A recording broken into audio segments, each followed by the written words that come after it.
Well, Caitlin Clark's debut has come and gone, and she really struggled in her first professional game for the Fever. 5 of 15 from the field, finished with 20 points, but just shot 33% from the field. Also had 10 turnovers. Not exactly the start that you would want, but again, this is a grown women's league.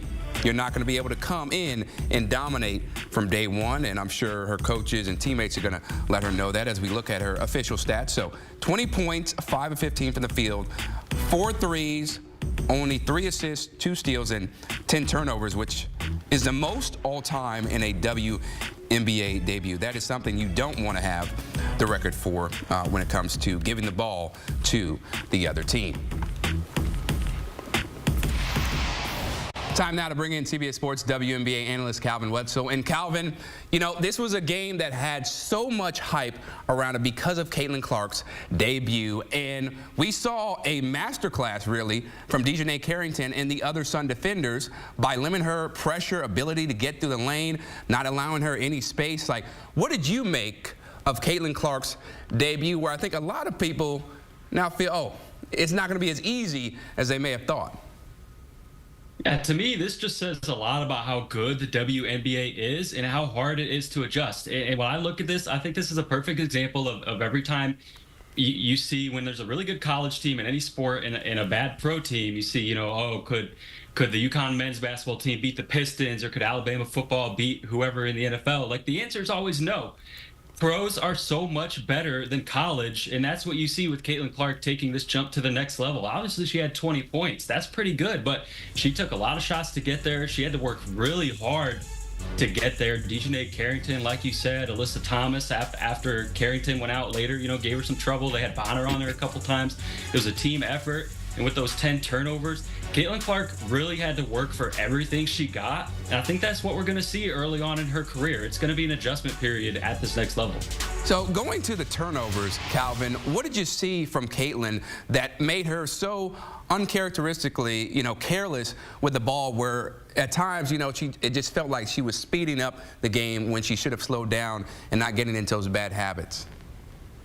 I think part of it was the Sun defense, like you talked about, some of those hedges and blitzes and the way that they defended the ball screens. I think also part of it was just the speed of the game. There were some passes. There was one in particular, I remember at the end of the game, about a couple minutes left. The game was over anyway, but Caitlin had what looked to be a great thread-the-needle pass on the fast break, and it would have gotten through in college to Monica Sonano or Hannah Stolke.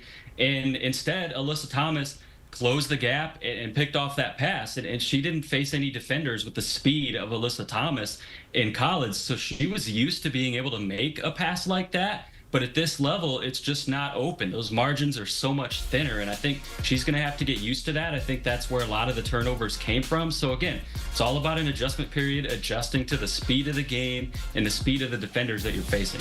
What did you like, though, about the way she stayed at it from three-point range, where she could have gotten frustrated? I think there were times where, you know, she was feeling down on herself, but she still threw that ball up, you know, showing off that range. Yeah, I love that she stuck with it. Like you said, she had 8 points in the fourth quarter after she got shut out for basically 15 minutes in this game. Part of that was foul trouble in the first quarter. But you saw one moment that I loved was going into halftime, Aaliyah Boston giving her that pep talk. And Aaliyah Boston, you know, she obviously had to go through the same adjustment period, jumping from college to the WNBA a year ago. So she knows what it's like. And she's, you know, taking Caitlin under her wing, telling her, hey, listen, it's one half. It's all right. And Caitlin comes back, knocks down a few threes in the second half, and really starts to at least find her stroke. Even though maybe the passing wasn't there, some of the other aspects of her game, her shot did start to fall. So you have to love the resiliency, and she's going to need that, because she's going to take some more lumps, and she's going to have to bounce back from them.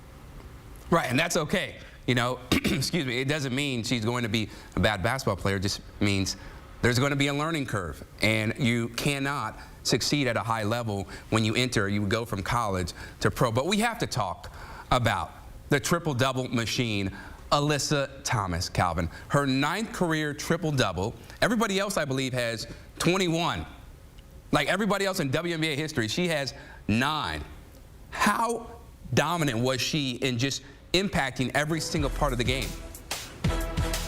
The best player on the floor, and I think she took a little bit personally as a lot of players on the Connecticut Sun tend to do. You know, all the hype around Caitlin Clark coming into this game, obviously, and that's who the media is talking about and people want to see. But Alyssa Thomas said, well, I'm still the best player on the floor. We're still the best team on the floor in this game.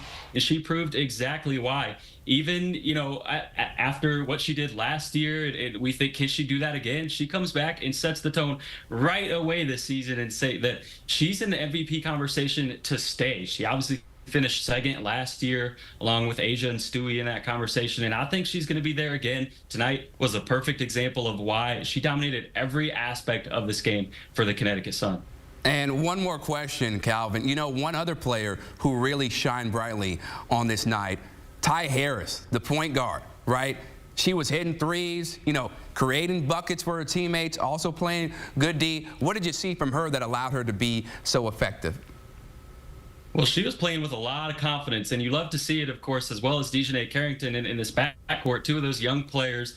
When the Connecticut Sun lost both of their backcourt pieces from last year over the offseason, you knew these two were going to have to step up, and especially on the offensive end, Ty Harris, I feel like, was playing really, really free. Her game was flowing, and I think the Connecticut Sun are going to need that, because as good as their front court is with DeWanna Bonner and Bree Jones now back from the injury but still on a minutes limit, and of course AT dominating, you're going to need the backcourt to step up as well if they're really going to compete in the top tier of this league. So when you look at Ty Harris specifically, I think it's huge for the Sun that she started off the season on this note. And that was a wonderful move that the Sun made, bringing her over, getting some more stability and production from the guard position. Calvin Wetzel, thanks so much, man. So here's a look at the Fever's upcoming schedule. So they face the Liberty Thursday for their home opener.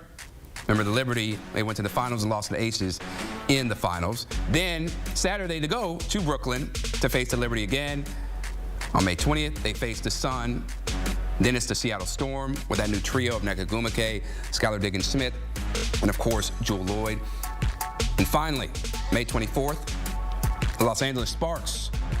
Well, they went 17-23 last year. A little bit of a rebuild going on there with LA.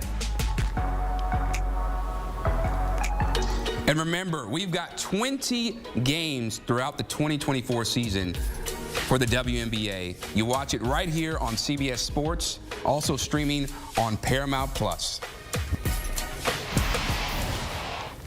And coming up, we've got more reaction from Caitlin Clark, having a bit of an underwhelming game for her rookie debut, but that's okay. Can't come out the gate hot like that. We've got more reaction coming up after the break.